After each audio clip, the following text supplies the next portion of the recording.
I'm going to tell you the story of a terrifying old creep that has stalked me since I was 16 years old. I'm currently 20 and female. So basically, to set the scene, I'm an average height, average sized 20-year-old female. I've been told I'm very approachable and perhaps too nice to strangers. Sometimes I just don't have the heart to tell people to fuck off, and I definitely should. Obviously, I'm not going to give specific details, but I worked in a restaurant which was inside a bigger shopping center. My stalker, an old man named Eric, worked for the actual shopping center itself, not a store inside it like me. When I was 16 and had first started the job, I was quite timid and awkward and let anyone say pretty much anything to me. I didn't quite know what to say when older customers and other employees would make inappropriate comments to me. I would just laugh off whatever people would say or not respond. In my 16-year-old mind, this was a lot easier to handle.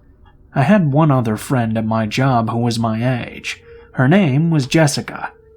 Jessica had worked there for a lot longer than I had, and one day she asked me if I had heard of this guy who worked in the shopping center, named Eric. Jessica described Eric as very strange. She didn't describe him as frightening or unsettling, or even someone to be afraid of, just a very eccentric man. Really, she and other employees would laugh at his odd sayings and awkward behavior. Jessica also told me that Eric had brought her a present on Valentine's Day, some chocolates. Anyone would think this was friendly behavior or harmless flirting if he wasn't a 50-something-year-old man bringing chocolates to a 16-year-old girl he barely knows.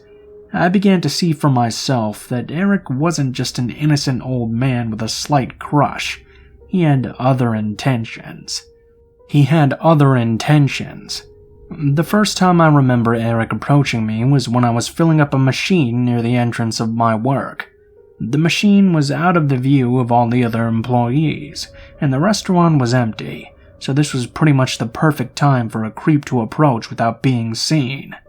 Eric wasn't supposed to enter my place of work when he was working at the shopping center, so he had deliberately gone out of his way to come and speak to me. To describe his appearance, he looked like your typical creepy old loner.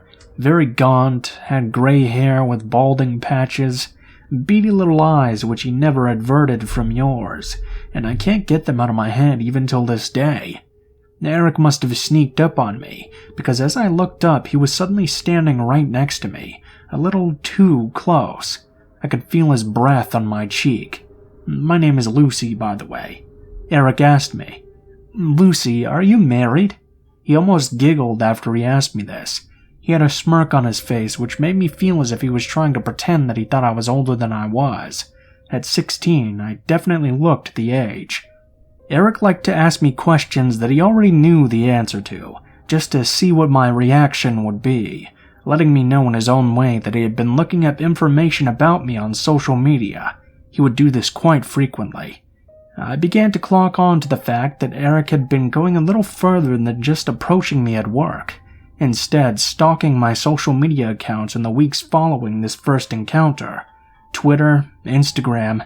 He began asking me very specific questions about things I had posted in the days before. For example, I had posted on Instagram about a tattoo I got, which was an homage to my favorite band. I was serving a customer one day, only to be interrupted by a shrill, quiet voice. It was Eric. His eyes were huge, and he had a look of pure excitement and menace on his face. He had yet again entered my workplace when he wasn't supposed to, just to talk to me. He asked me, "Lucy, what's your favorite insert band here song?" Eric relished in my discomfort. You could see by my reaction that I was clocking on to the fact that he had been viewing my personal information, and the thought of that made my blood run cold. I felt disgusting and violated. The tattoo I had gotten was covered by my work uniform, so the only way he could have seen it was by going through my Instagram page. This creeped me out majorly, but I forced myself to forget all about it and just carry on working. Over the course of a few months, he would come into my workplace more and more frequently, asking me bizarre questions, and still reciting back to me things I had tweeted about or posted on Instagram. Every time I would see him, I would get visibly uncomfortable, and he liked this. I could tell it was what he wanted. All while this was happening, Jessica approached me and let me know that Eric had followed her in his car on her way home from work, slowing down to ask her where she lived. I had also been told other disturbing news about him from multiple different people. It seemed as if he was becoming more invested in whatever his intentions were towards me and Jessica. News had traveled to one of my managers about Eric's unsettling actions towards me, and this manager informed me that a few years ago, Eric was rumored to have followed a young girl who used to work for our restaurant into a toilet, and things didn't quite make sense to me. He was known for being such a creep, yet still employed at the shopping center? On one hand, I was glad to know I wasn't just creeped out for no reason, but on the other hand, I was frightened. He'd been doing this for years, and yet somehow no one had stopped him. There was a woman who worked at the same place as me, called Rebecca. She had some sort of disability, which caused her to befriend and be trusting to people without knowing anything about them. It seems that Eric took advantage of her. He asked her for her phone number, and she gave it to him. Rebecca had shown me her text with Eric. He texted her things like, "Rebecca, are you alone? Are you sat on the bus alone?" But the most unsettling part of it was the text from Eric that read, "Rebecca, could you please let me know any information on the girls that work at that restaurant?" I was stunned. This was slowly turning into my nightmare. I was constantly questioning why this old man was so hell-bent on finding out everything to do with my life. Why me? He had gone out of his way to source information about us through a vulnerable person I worked with. I was scared he was going to go further. Again, this creeped me out, but still, for some reason, I forgot about it and tried to carry on with my life. It was very hectic at the time, and in a way, I'm grateful I didn't have the time to dwell on his growing obsession. However, this was something I wouldn't be able to ignore forever. Eric began inserting himself into my life in ways I couldn't just ignore or brush off. One night, I was watching the movie Grease with my family. I must have tweeted something stupid like Grease is my favorite film, because it's a great film, right? Anyways, the morning after my tweet, Eric approaches me in his usual way. He utters, "Do you like the film Grease, Lucy?" And the same usual smirk lit up his face, and the same usual wave of disgust washed over me. He was really making it a point to let me know he was watching me. I tried to carry on with my day, but I spent the entirety of my shift feeling a little shaken up. And to someone reading this story, it may not seem as unsettling to you as it did to me at the time, but when someone is going out of their way to make sure you know they know information about you, you spend every waking hour thinking about what they plan to do with that information, why they insist on taunting you with the knowledge. The very second I clocked out of work and got into my car, my phone went off. I saw a notification from PayPal. I clicked on the notification to see that I had received £3 from an Eric Stanley, with the note attached to it reading, "To Lucy, Grease is the word. From Eric."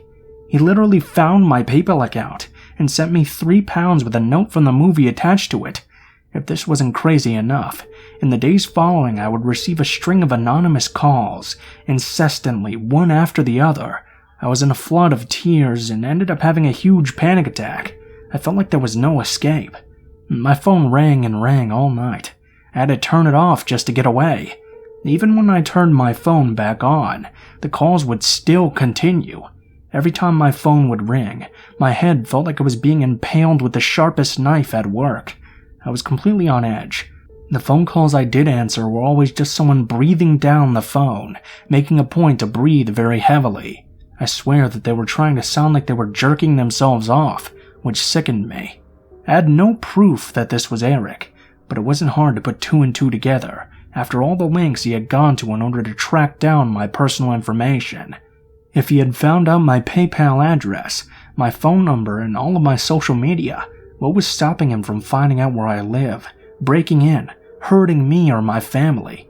That night I had horrific dreams, in which he chased me around my house and taunted me for hours. I still have similar dreams and struggle to sleep without my boyfriend present.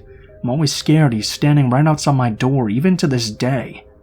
I reported Eric to my managers, and they passed my complaint on to the managers of the shopping center. At this point, I was genuinely scared for my safety. Multiple girls added to my statement and added details of times they had witnessed his unsettling behavior, or times he had been inappropriate with them as well. Eric had been cautioned by the shopping center's management, yet nothing was done, except for the fact that he was warned not to talk to me. He found ways around the no talking to Lucy rule, though. He would make weird animal noises at me when he would see me, like a monkey or a dog. I think he just wanted me to think that he had outsmarted me, found a way around the rules. After this, I stopped working at the restaurant as a full-time job, and saw Eric less and less. This was obviously great for me. I moved cities when I went away for university, and made new friends which distracted me from my old life in my hometown. I still thought about Eric every now and then, and when I focus on it for too long, I can't be alone, out of fear that he's still keeping tabs on me. The thought of that terrifies me. After moving away and starting my new life, I forgot all about the twisted little man who used to obsess over me at my old job. I forgot he existed, but soon I was going to remember. On Christmas Day, I was back at home in my hometown with my parents. My phone buzzed. I expected it to be just another message from a friend or family member, but I was wrong. I had received a notification from PayPal. It was the exact amount of £3, only not from Eric this time, from a girl whose name I didn't recognize at all. I opened up the PayPal app, only to see a note attached to this payment that I had received. The note read, "Sending on behalf of Eric." My blood ran cold again. I had forgotten about this man, and all he had done to make me feel unsafe and unsettled, and here he was again antagonizing me, this time doing it through other people. Perhaps his way of telling me that him being banned from talking to me himself wouldn't stop him from entering my world. I threw my phone down on the couch and spent the night drinking with family until I forgot all about the notification. I probably should have told someone about it, but I just wanted to do as much as I could to block him out. I don't want him to control me anymore, and since I haven't heard or seen anything from him since, I wanted to stay that way. I think Eric still works at the shopping center and lives local to me. I avoid my old workplace like the plague so I don't have to see him, and he doesn't have to see me.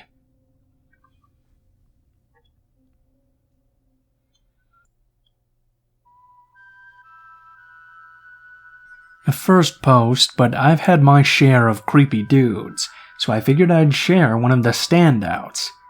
This happened when I was 14, well over 10 years ago at this point. I grew up in a mid-sized town, with quite a few suburbs and industrial areas kind of mashed together. The downtown was nothing special, except for an overabundance of coffee shops and some historic buildings. I went out alone a lot after school because I liked having independence, avoiding being home, and listening to music. I typically left my house before my mom got home, close to 5 p.m., and was always back before dark, which, depending on the season, was any time between 7 and 9. I had a cell phone, a flip phone at the time, so my mom felt safe letting me out alone, as I could call her any time. For most of my time as a 14-year-old, I would go to the same coffee shop, get something filled with sugar and caffeine, and try to draw or write while listening to music. I went there so often that they knew my order by heart, and the approximate time I would always come in. I was also the token goth kid around town, and I looked a bit older than I was, the curse of developing early, so I guess I was easy to remember. One day I was sitting in my usual spot at a table by the window, trying to draw, even though I'm not a very good artist. I could see some guy staring at me from the booth facing my table on my left. I'm pretty used to this feeling, so I just continued drawing. A little while later, the man comes up to me and asks to borrow a pencil. I smile, give him one, and just go back to what I'm doing. Shortly after that, he comes up again and asks if he can talk to me. He wanted me to join him at his booth. At this point in my life, I'd already been approached by men who typically backed off once they learned my age. I was also terrified of making a grown man angry, because in my mind, it was better to pacify someone than to provoke them. I figured an angry man might be more prone to hurt me. I acquiesced and sat at his booth with him. He slid into the booth right beside me, which was uncomfortable, but he hadn't made any physical contact with me. He gets to talking and tells me that he's so nervous talking to women, that I'm the most beautiful woman he's ever seen.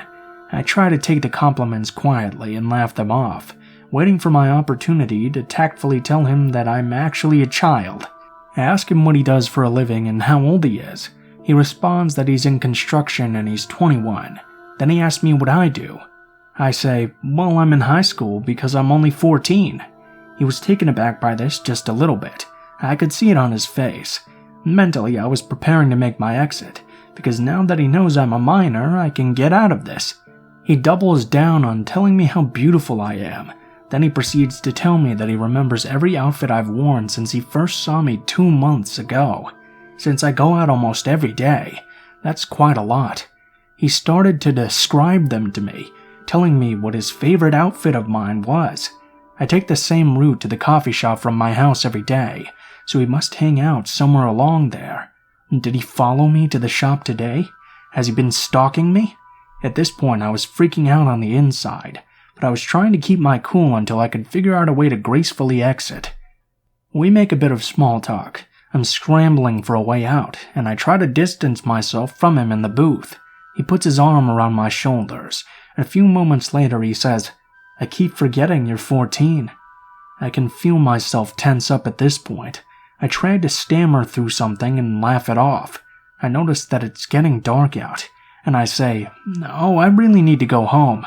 My mom will be worried about me, trying to play up that I'm still pretty much a kid. He resisted and said that I should come to the park with him and his friend. The park is on my way home, so I tell him I can walk past it, but I really should be going home.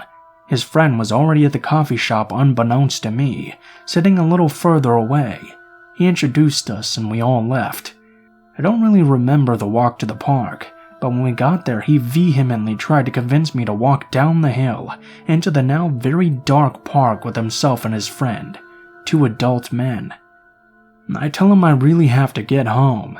I have school in the morning and I'm sure we'll run into each other again.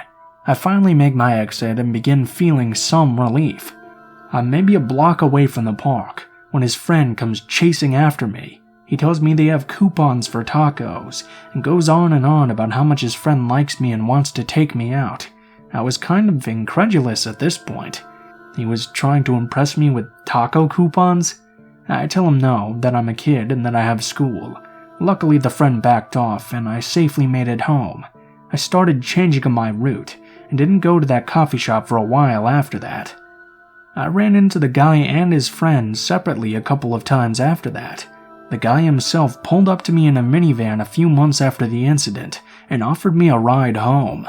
Luckily I was pretty close to my house already and managed to negotiate my way out of it. His friend struck up an unrelated conversation with me in the library almost a year later. I'm an adult now, and that was far from my last encounter with adult men who didn't care that I was a minor.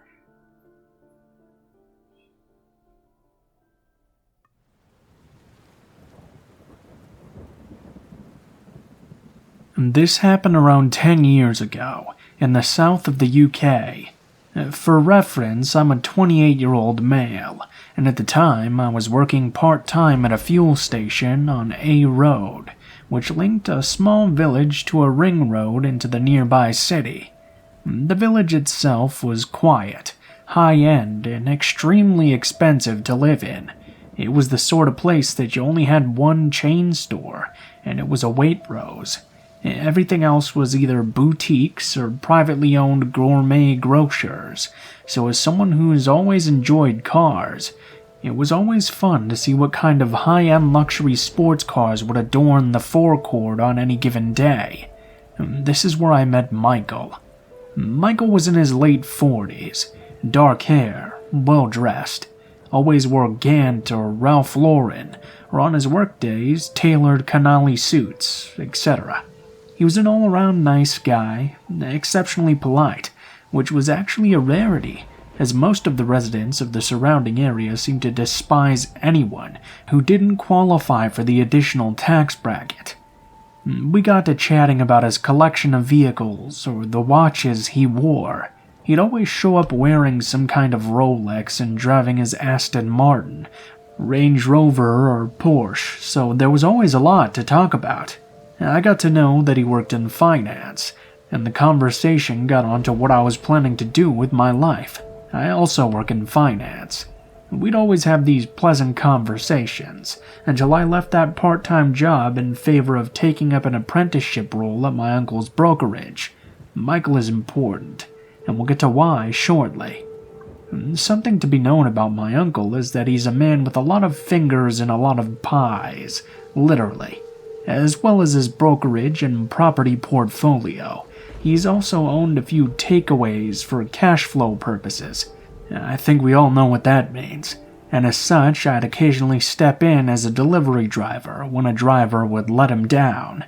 Luckily, my uncle also lived in the previously mentioned village, and the main pizza place he owned catered to the residents of said village, so tips were usually quite decent, and my uncle would usually throw me a few quid for helping out. Fast forward to summer 2008, and I've been roped into dropping off a few pies at a property on an extremely prestigious road. Average house price well above $1.4 million, and I'm intrigued to actually get close enough to see what these houses look like. They're all gated and set so far back from the road behind a shroud of trees and shrubs, so I find the place and buzz the intercom when a voice comes back sort of muffled, just saying, "Yes?" I answered with the name of the takeaway, and the gates slowly opened. I made my way up the driveway to a very large mock Georgian home, complete with detached 4-car garage, and that's when I see Michael's number plates. He had his initials for his cars with the numbers 1, 2, and 3, and it was the same for his wife. I was interested to see up close the sort of life this guy had, if I'm completely honest, especially as a young aspiring financier. I exited my car, brought out the pizzas, and the double doors opened. And that's when I saw an unfamiliar face looking back at me. It was a man, early 20s maybe, thin and shaved head. I can remember he was wearing no shirt, and some scruffy jeans and trainers. He was also holding something behind his back. "Hey, bring the pizzas through to the kitchen." I can remember his voice being hoarse and barely audible, and with an accent I'd never heard before. Nervously I said nothing, and just looked at him, which made him visibly angry. "Bring the pizza through," he repeated, more aggressive this time. I finally responded, "Where's Michael? This is Michael's place, right?" It's completely true that in situations like this, your mouth goes completely dry, and to always follow your gut. This man was setting off alarm bells and telling every fiber of my being to just get off the property. Unfortunately, this is when it dawned upon me that this is a gated property and I was now locked in. This is when things went from bad to worse. I can remember the terror welling up inside of me when he moved his hand in front of him to show me a large kitchen knife. He uttered the words, "Run." I dropped the pizza onto the gravel, left my car, and decided I'd have a better chance of survival by running down the driveway and hoisting myself over the gates. They were a wooden type, which had no decorative spears atop them, luckily, but all the while I could hear his feet crunching onto the gravel behind me. I didn't look back, and managed to pull myself up and over the gates, hurling myself onto the pavement beneath me. The adrenaline in my system still had me running for what seemed like hours, but was perhaps 10 minutes at most, until I was a good few streets away and I decided to call the police. The police met me at the park I was hiding at. One officer stayed with me, and the other proceeded to go to the property along with another patrol car. At first, I got the distinct impression that they didn't believe me, or thought I was up to something.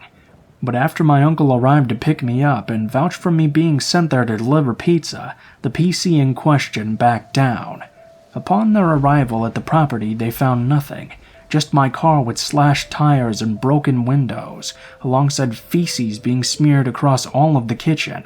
There was food strewn about the place, and a needle found in one of the bathrooms, but no sign of the man who had threatened me. Michael and his family at the time were visiting family in Australia, I later found out. I never did go back for another shift at the pizza place, and although I understand this may not be the most crazy or horrifying encounter, it's something that always struck with me. Wealth and apparent financial security is just completely illusory. People are people, and there are some sick and tormented people out there who will always find a way to carry out their twisted actions. If anything, I've had more encounters with crazy people since moving away from my council estate roots and into suburbia.